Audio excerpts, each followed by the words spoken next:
Вчера, в ночь на 2 декабря, на территории временно оккупированной Чеченской Республики Ичкерия было неспокойно, как сообщает 24tv.ua.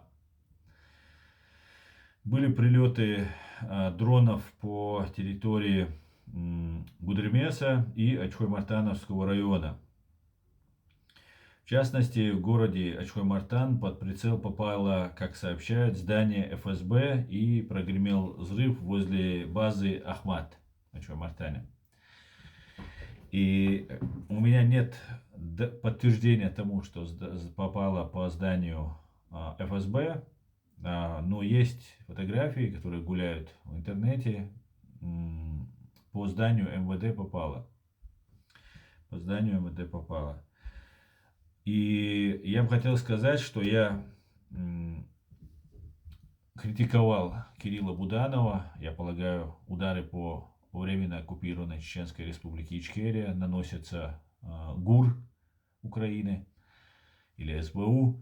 Но я критиковал и ГУР, и СБУ за то, что они бьют по полицейским, росгвардейцам, так называемым, оккупационным, марионеточным, но не бьют по ФСБ.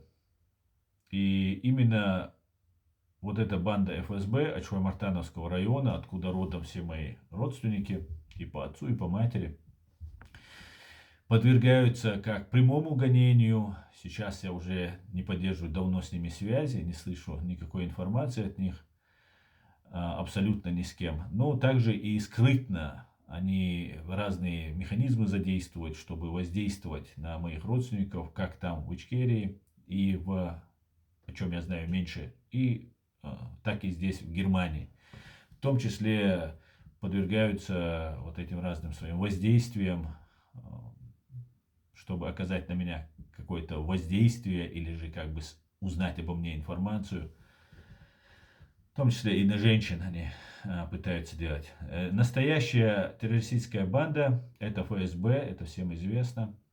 И главное здание банды ФСБ находится в городе ныне Джохар, это столица, бывший город Грозный, по улице имени Хусейна Исаева, дом 70.